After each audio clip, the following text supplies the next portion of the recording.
प्रेम। हम में से कभी ना कभी किसी न किसी को प्रेम होता ही है और प्रेम मिलता भी नहीं है। अगर आपको आपका प्रेम ना मिले तो क्या करें? यदि आपकी प्रेमिका का विवाह आपके अलावा किसी और के साथ तय कर दिया जाए तो क्या करें?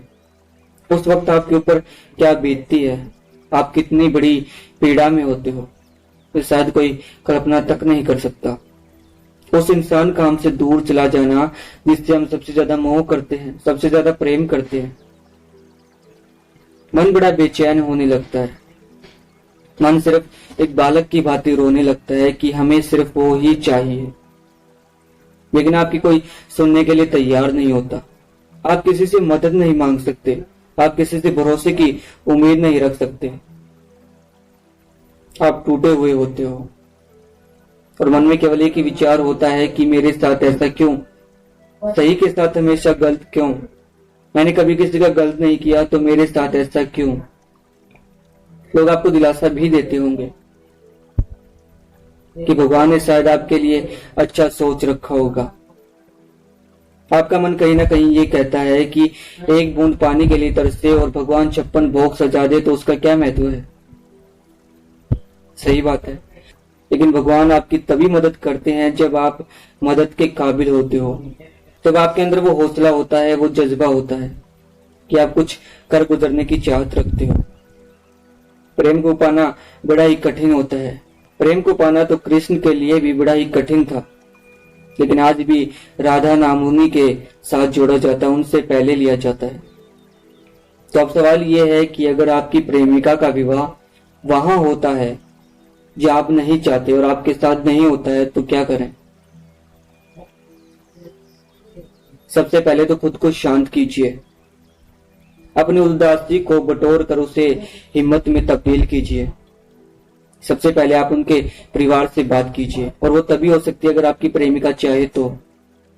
अगर वो आपसे प्रेम करती है तो जरूर आपका साथ देगी। अगर वो आपका साथ नहीं देती है तो आप लाख कोशिश कर लीजिए, पावर कभी पार नहीं कर पाओगे।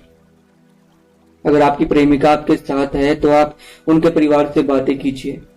आसान नहीं होगा, लेकिन मुश्किल भी नहीं है, नामुमकिन भी नहीं है। उन्हें समझाइए कि आप किस कदर बेहतर हैं औरों से।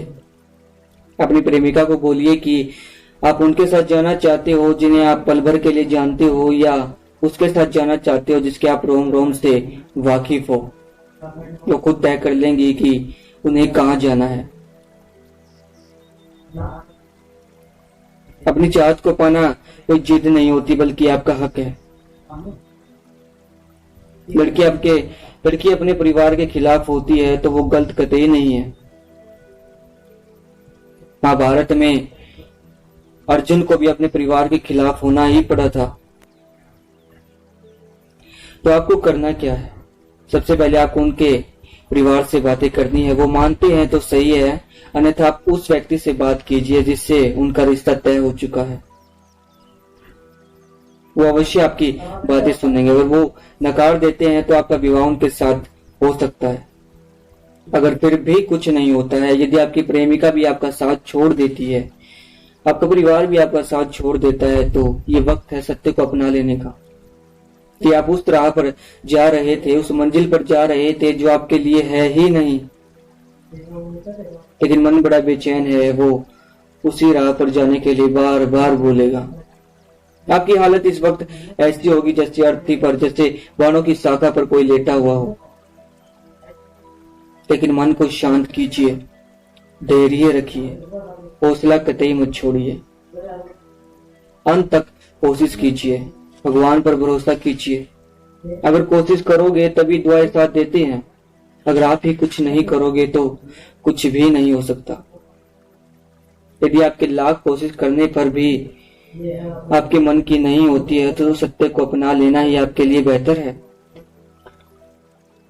उदास बन के ऐसे कभी मत रहिएगा फिर, क्योंकि जिंदगी उदासी के लिए कतई नहीं होती। जिंदगी हंसी के लिए होती है, खुशी के लिए होती है। अपनी जिंदगी में आगे बढ़ते रहिए। सदैव ही ज्ञात रखिएगा, हौसलों को बुलंद रखिएगा। मन में विश्वास है तो सब कुछ हमारे पास ही है। सदैव ही ज्ञात रखिएगा। राधे राधे।